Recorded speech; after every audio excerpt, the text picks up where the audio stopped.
Hi there, and welcome to our third and final bonus episode of the Read to Lead podcast. Today we're presenting an audio blink. Blinkist is our sponsor, the Read to Lead podcast, and they create and serve up written business book summaries inside their app. The app is free. You can try it free for 3 days, and if you like what you see, you can use the discount code Read to Lead for a 30% discount on an annual subscription to Blinkist. They have over 400 business books inside their app right now, and they're adding new ones every week. A few weeks ago, we started with an audio blink of the book Creativity, Inc. by Ed Catmull of Pixar. The last one we did was Fascinate from Sally Hogshead. And today I'm excited to present to you a book I think a lot of folks have wanted to read and either started it and didn't finish it, or found it so overwhelming lengthwise that they didn't even give it a try. And that book is the biography from Walter Isaacson called Steve Jobs. And so if that's a book you have always wanted to break open but just never found the time, today we're going to distill down for you in just a few minutes the key points and insights from that book about Steve and his life. So while we learned about Pixar a couple of weeks ago and the Pixar way, today we'll kind of learn about the Apple way and the Steve Jobs way, if you will. I hope you enjoy it. First, I want to quickly thank those who have given us feedback on these audio blinks. Allie says that, yes, audio summaries is a great idea. I hope Blinkist will apply that very soon to their app. Another comment comes into the blog at readtoleadpodcast.com. I love the idea of audio blinks so much, I immediately subscribed to Blinkist after your first one. That's awesome. HB Gesh says, fascinating information in digest form. That's great to hear. And a comment on Twitter says, I enjoyed your Blinkist audio for Creativity, Inc. I haven't subscribed to Blinkist because there's not an audio option. So excited about this pilot. So thank you for your comments. We're passing those along to Blinkist as they consider adding audio functionality inside their app. If you'd like to send a comment along to Blinkist, one of two ways you can do that. You can go to the show notes page for today's episode, readtoleadpodcast.com/blink3, or you can send an email to hello@blinkist.com. That's BLINKIST, hello@blinkist.com. Again, our book today is called Steve Jobs by Walter Isaacson. Isaacson is an American writer and biographer. He was formerly the editor of Time magazine as well as CEO and chairman of the CNN News Network. Isaacson has written best-selling biographies of Albert Einstein and another one of my favorites, Benjamin Franklin, and is also the author of American Sketches. Key takeaway number one from Steve Jobs. A handyman father and a prankster best friend instilled in Jobs a love of engineering and design. On February 24th, 1955, a boy was born to Abdul Fattah Jandali and Joanne Scheibel. However, Jandali and Scheibel wouldn't raise their child, since Scheibel came from a strict Catholic family who would disown her for having a child with a Muslim man. The pair were forced to give the baby up for adoption. And so the child was adopted by Paul and Clara Jobs, a couple living in Silicon Valley who named him Stephen. Paul Jobs was an engine technician turned car mechanic, and he introduced Steve to the world of engineering and design. From an early age, Paul tried to pass along his love of mechanics to Steve, who recalls being impressed by his father's focus on craftsmanship. If the family needed a cabinet, for example, Paul simply would build one, letting Steve help him in the process. Additionally, the family's smart yet inexpensive Eichler house, an everyman modern home with floor-to-ceiling glass walls and an open floor plan, sparked Steve's obsessive interest in clean, elegant design. Later in high school, Steve Jobs met Steve Wozniak, and the two immediately clicked. Wozniak was 5 years older and already a talented computer technician from whom Jobs learned a lot about computers. In many ways, Jobs and Wozniak were typical young boys and liked to play pranks, but they also loved to explore the world of electronics and see what they could create. Combining both interests, in 1971 they launched their first product, the Blue Box, a device that allowed users to make long-distance phone calls for free. Wozniak supplied the design, and Jobs turned the innovation into a business, taking $40 worth of parts and selling the device for $150. The pair sold almost 100 boxes, giving them a taste of what they could do with Wozniak's engineering skills and Jobs' vision, and paving the way for what would become their joint venture, Apple. Key takeaway number 2. Jobs' interest in spirituality, LSD, and the arts shaped his aesthetic sense and extreme focus. In the 1960s, the interests and curious cultures of geeks and hippies began to overlap. So it was perhaps inevitable that, in addition to his passion for math, science, and electronics, Jobs would immerse himself in the counterculture and begin experimenting with LSD. Jobs later attributed his refined aesthetic sense and extreme focus to his experiences with psychedelic drugs and spirituality. In 1972, Jobs enrolled at Reed College, a private liberal arts school in Oregon, and there became very serious about both meditating and experimenting with LSD with friends. He felt that his drug experiences helped reinforce his sense of what was important in life by showing him that there is, quote, another side to the coin. In Jobs' case, this meant realizing that creating great things was more important than anything else. Eager to explore Eastern spirituality, Jobs even traveled to India, where he ended up staying for 7 months. Zen Buddhism in particular became a deeply entrenched aspect of his personality, influencing his minimalist aesthetic approach and introducing him to the power of intuition. Both interests, LSD and spirituality, helped him to develop a certain kind of focus, which became known as Jobs' reality distortion field. If he decided that something should happen, then he would simply make it happen by bending reality to his will. Another factor that shaped Jobs' minimalist aesthetic was his enthusiasm for the arts. Throughout his career, Jobs would emphasize over and over that the design of Apple products should be clean and simple. This ideal was formed during his college years. Even though he dropped out of college, Jobs was allowed to continue taking classes, which he did solely for the purpose of self-enrichment. One of these was a calligraphy class, his skill in which later became a key element in the Apple Mac's graphical user interface. Key takeaway number 3. A visit to an apple farm gave them a name. A counterculture vision and hard work made a company. It seems an odd match. A spiritually minded LSD enthusiast and the staid computer industry. Yet in the early 1970s, many people were starting to see computers as a symbol of individual expression. So while Jobs was immersed in drugs and Zen, he was also dreaming of starting his own business. And around the same time, his friend Steve Wozniak came up with an idea for the modern personal computer.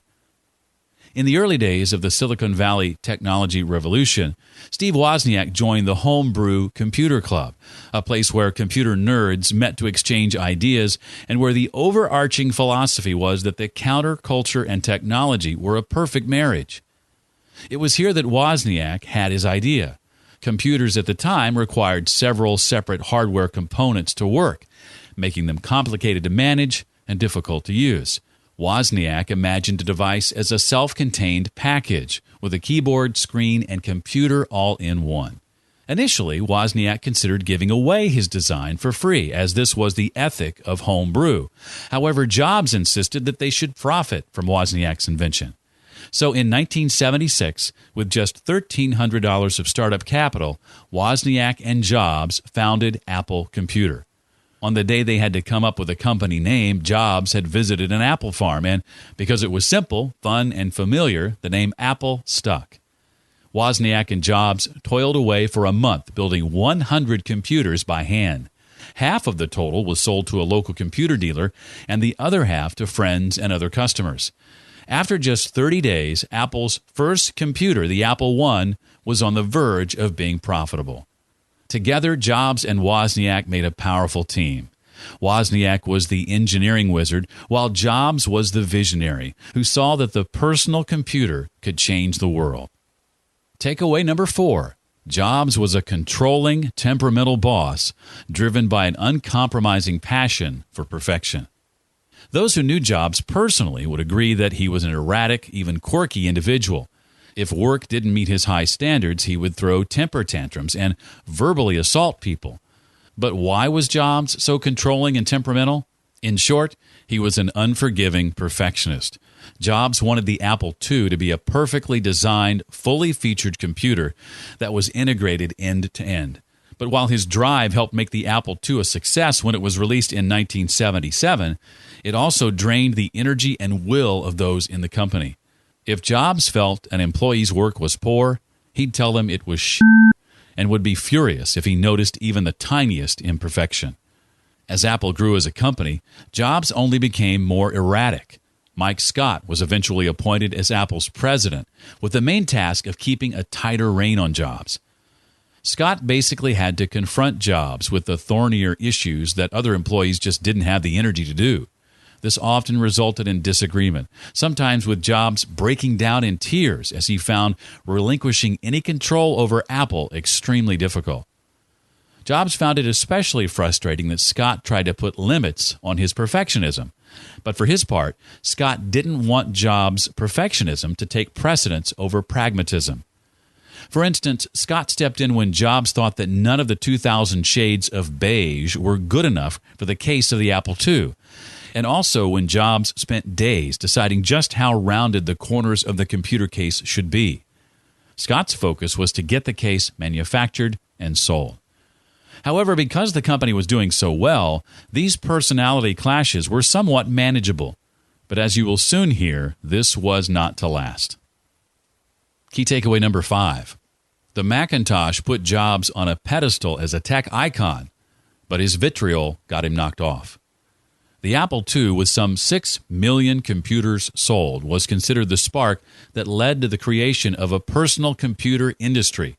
But for Jobs, it wasn't a complete success, as the Apple II was Wozniak's masterpiece, not his own.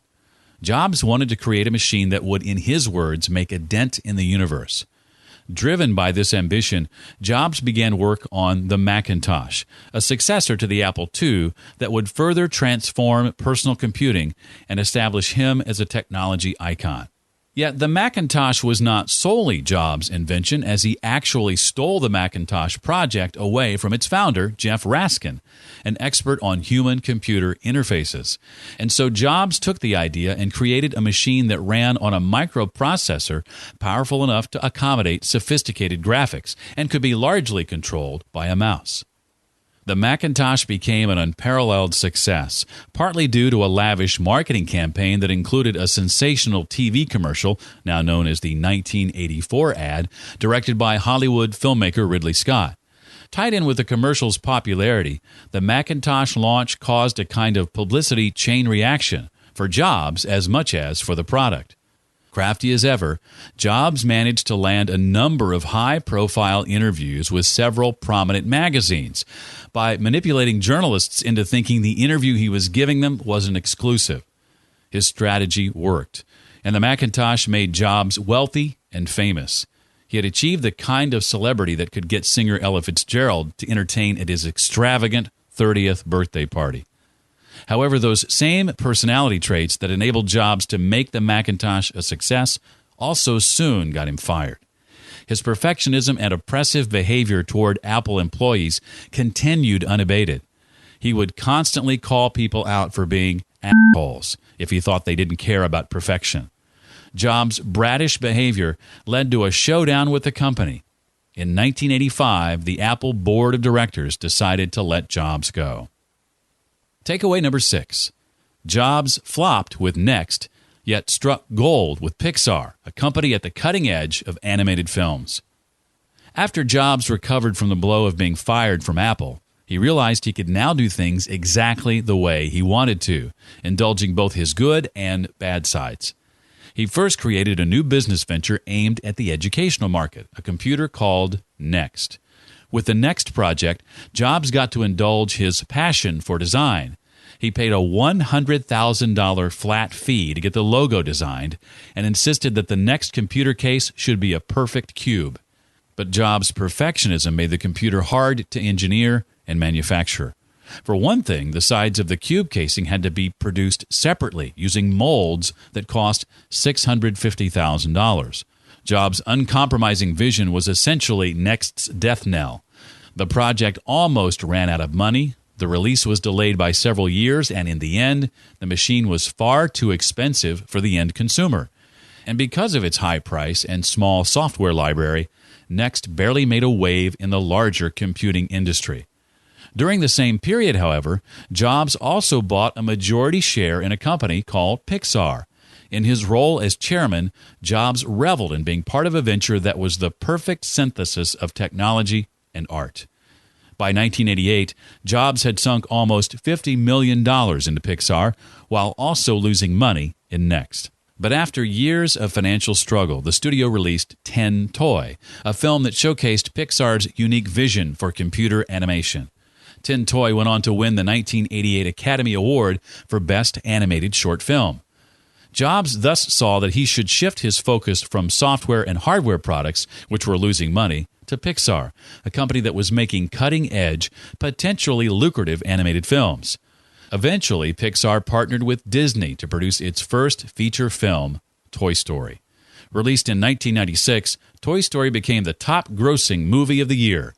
When Pixar went public, the shares that Jobs held, 80% of the company, were worth more than 20 times his initial investment, a whopping $1.2 billion.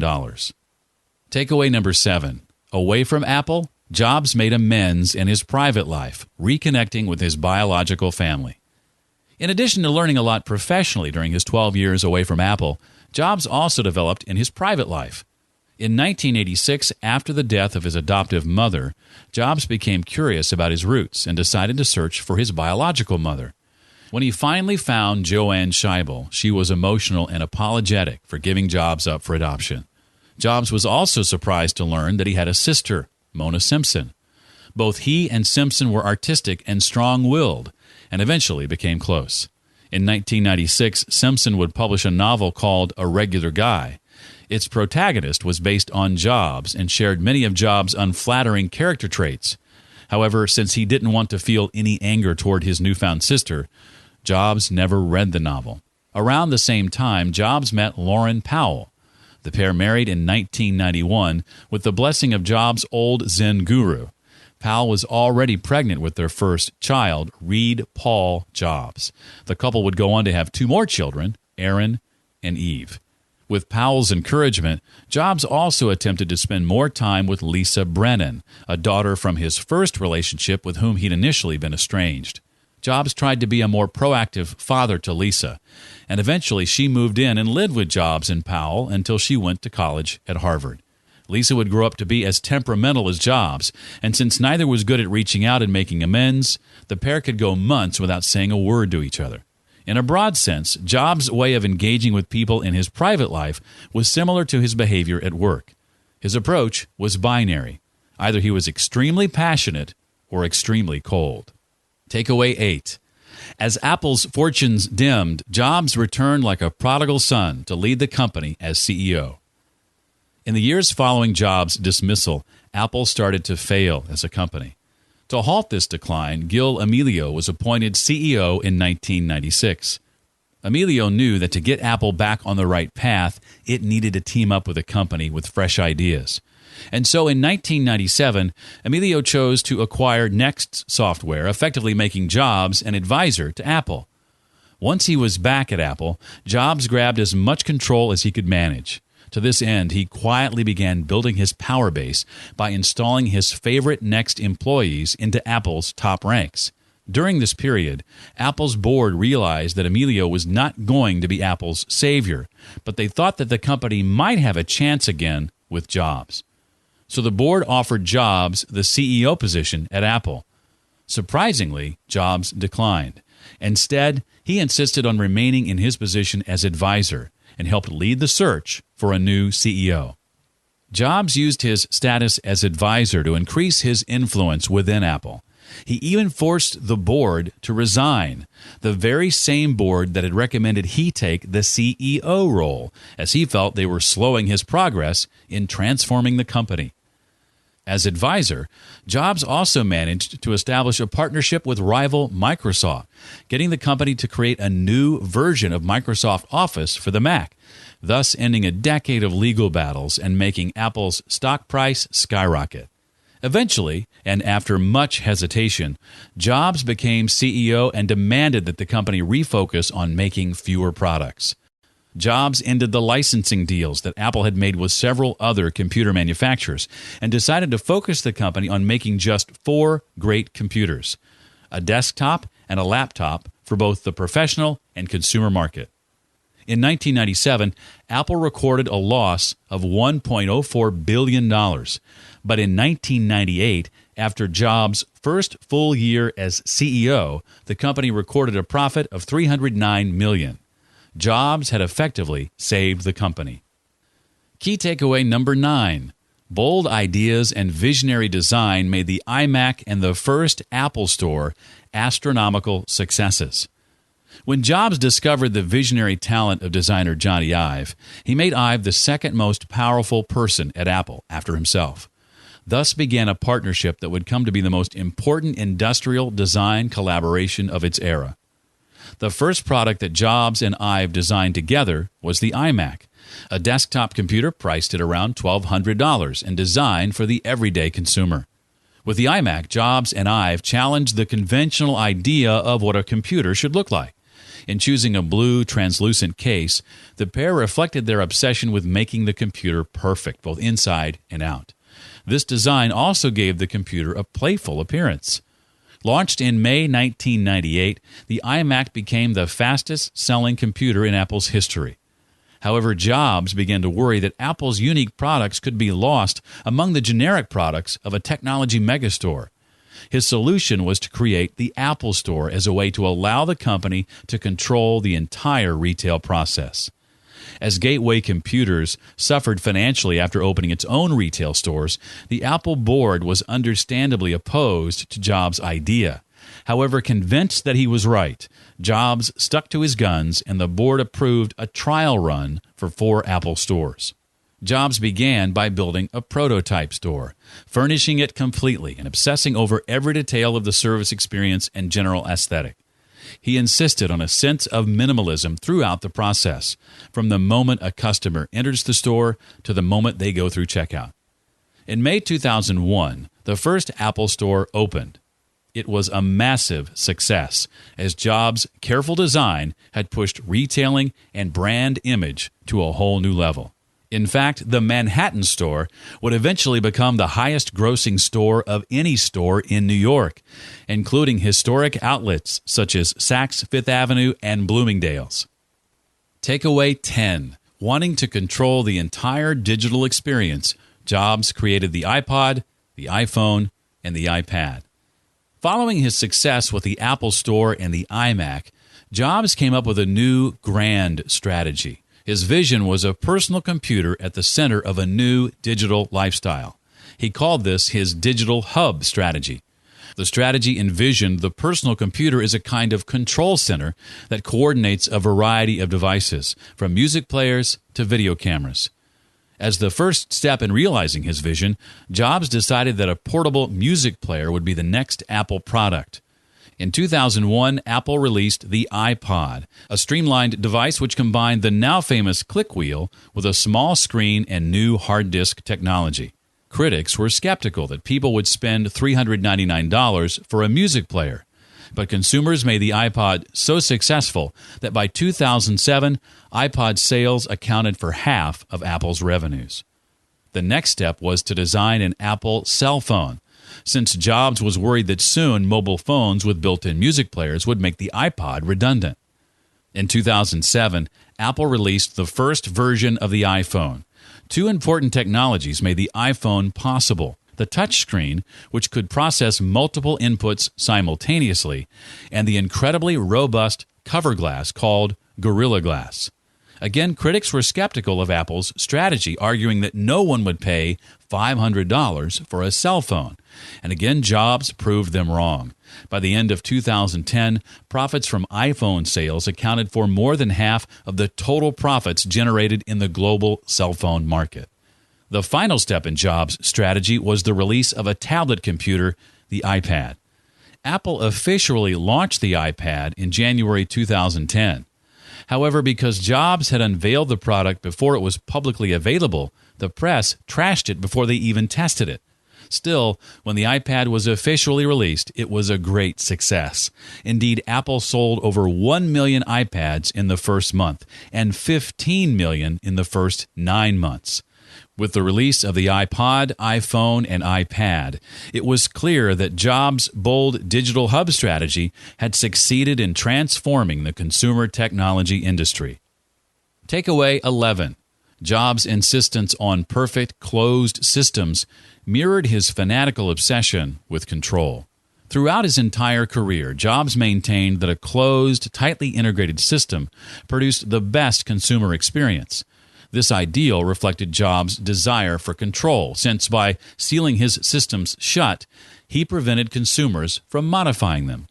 This obsession with control generated some major conflicts, especially with Microsoft and Google. Microsoft's Bill Gates had a vastly different approach to business and technology, in that he was open to licensing his company's operating system and software to a variety of third-party manufacturers. In fact, Gates had even written software for the Macintosh. However, what was once an amicable business relationship between Jobs and Gates turned into a lifelong rivalry. When Gates produced the Windows operating system, Jobs accused him of copying the Macintosh's graphical interface. The truth, though, was that both systems had borrowed the idea from another technology company called Xerox. At the end of his career, Jobs also led a crusade against Google. In the company's design of its Android operating system, Jobs argued Google had copied many of the iPhone's signature features. While both Microsoft and Google believed that open computer systems and natural competition should determine which technology should prevail, Jobs maintained until the very end that both companies had stolen ideas and concepts from Apple. But the targets of Jobs' vitriol weren't only competing companies. Jobs also fought relentlessly for perfection within Apple, leading to employees either burning out or getting fired. Under Jobs, there was zero tolerance for underperforming at Apple. Whenever he thought that someone wasn't an A player and didn't work 90 hours a week, he'd often not bother to ask them to improve. He'd just fire them on the spot. And when a company was having trouble delivering enough computer chips on time, Jobs stormed into a meeting screaming that they were assholes. This sort of behavior was quite symptomatic of Jobs' aggressively intense perfectionism. And finally, takeaway number 12. Jobs ignored all conventional wisdom regarding his cancer diagnosis and died prematurely in 2011. Jobs first learned that he had cancer during a routine urological exam in October 2003. Unfortunately, Jobs approached the problem of his cancer the same way he approached a design problem. He ignored all conventional wisdom and decided on his own method for fighting it. He refused surgery for a period of 9 months and instead tried to cure himself with acupuncture and vegan diets. As time passed, the cancerous tumor grew, and eventually Jobs had to have invasive surgery to remove it. Yet even when the cancer returned in 2008, he again insisted on a strict diet of certain fruits and vegetables, which led him to lose over 40 pounds. Eventually, Jobs was convinced to have a liver transplant, but following this, his health took a serious dive from which he'd never recover. Jobs died in 2011. Behind him, he left a legacy and one of the most valuable tech companies in the world. Everything that Jobs did in his life was a product of his incredible intensity, and before he died, he said, "I've had a very lucky career, a very lucky life. I've done all that I can do." Like practically no other individual, Jobs' personality was fully reflected in his creations, as every Apple product was a tightly closed, integrated system of hardware and software.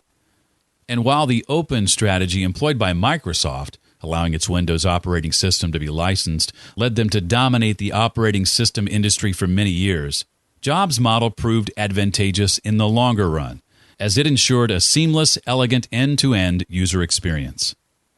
Shortly before his death, Jobs was able to witness Apple finally surpassing Microsoft as the most valuable technology company in the world. The key message in this book is that Steve Jobs grew up in Silicon Valley at the intersection of arts and technology, drugs, and geekiness. There, he would cement a friendship that would lead to the birth of Apple, as well as a profound shift in the world of technology. During his life, Jobs managed to transform our relationship with technology, creating a range of digital products with a clean design and user-friendly interface. I hope you've enjoyed this audio summary of the book Steve Jobs by Walter Isaacson. You can leave your feedback by writing Blinkist at hello@blinkist.com. You can also leave your comments at the show notes page for this episode, readtoleadpodcast.com/blink3. And if you'd like to find out more about Blinkist and their app, you can visit readtoleadpodcast.com/Blinkist. Well, that will do it for this week. I look forward to seeing you next time on the Read to Lead podcast.